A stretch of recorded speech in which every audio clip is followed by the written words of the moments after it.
Welcome to the Bible Stories with Gian channel. What if I told you that hidden among ancient texts is a book that reveals shocking secrets about the giants before the Great Flood? A book that expands on the mysterious story of the Nephilim, the mighty beings mentioned briefly in Genesis. This book, known as the Book of Giants, was lost for centuries, only to resurface among the Dead Sea Scrolls. What did it say? Why was it hidden?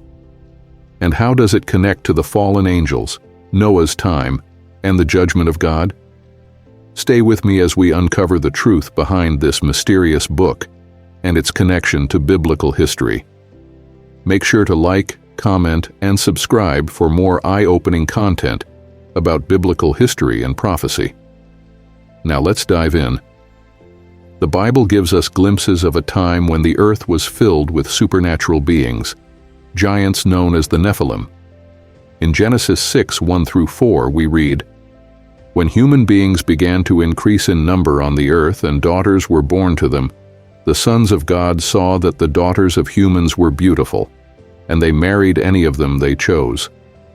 The Nephilim were on the earth in those days, and also afterward, when the sons of God went to the daughters of humans and had children by them. They were the heroes of old, men of renown. Who were these sons of God?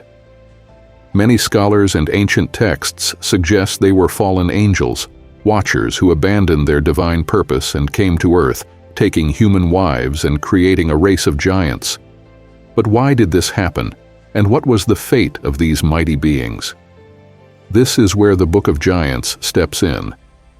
Found among the Dead Sea Scrolls, this ancient text expands on the brief account in Genesis, providing a detailed narrative of what happened before the flood. It tells the story of powerful giants who ruled the earth but became so wicked and corrupt that God had no choice but to send the flood as judgment. The Book of Giants describes the Watchers, angels who defied God's commands, as they descended from heaven to take human wives. They taught mankind forbidden knowledge, such as sorcery, astrology, and weapon-making. Their children, the Nephilim, were not just ordinary giants. They were fierce, dominating warriors who oppressed humanity. The world was filled with violence, and the cries of innocent people reached the heavens.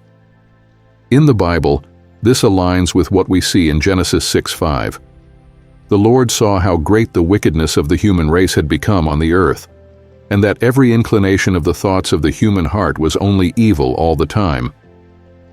The Book of Giants reveals that even some of the giants themselves began to fear God's impending judgment. Two of them, named Ohia and Maweh, had terrifying dreams about a great destruction coming upon them. They sought advice from Enoch, the righteous prophet who walked with God, Genesis 5:24. Enoch, as recorded in the Book of Enoch, was taken up to heaven and given knowledge about God's divine plan. He sent a message back to the giants, warning them that their wickedness had reached its limit and that they would soon be wiped from the earth. The giants were terrified, but it was too late. The flood was coming. As we know from the Bible, Noah was chosen by God to build an ark and save a remnant of humanity and the animal kingdom, Genesis 6:9-22. The wickedness of the Nephilim and the fallen angels had brought the world to the brink of destruction, and the only way to cleanse the earth was through divine intervention. So the Lord said, "I will wipe from the face of the earth the human race I have created, and with them the animals, the birds, and the creatures that move along the ground. For I regret that I have made them." But Noah found favor in the eyes of the Lord. Genesis 6:7-8. The flood waters came, covering the earth and wiping out the Nephilim, the fallen angels' offspring. The Watchers themselves were bound in chains, as referenced in 2 Peter 2:4. For if God did not spare angels when they sinned, but sent them to hell, putting them in chains of darkness to be held for judgment. But the story doesn't end there. Even after the flood, echoes of the Nephilim remained. The Bible mentions giants in later periods: Goliath, the Rephaim, and the Anakim. This suggests that while the flood destroyed most of them, their influence lingered in the spiritual realm and possibly in human bloodlines. The Book of Giants, though not included in the biblical canon, gives us a deeper look into this mysterious part of history. It serves as a warning about the consequences of rebellion against God. The story of the fallen angels and the giants is not just an ancient tale, it's a spiritual lesson. It shows us the dangers of pride, disobedience, and seeking forbidden knowledge. The Watchers abandoned their divine purpose and suffered eternal consequences. The giants lived in arrogance and cruelty, and they were wiped away. But Noah, who remained faithful, was saved.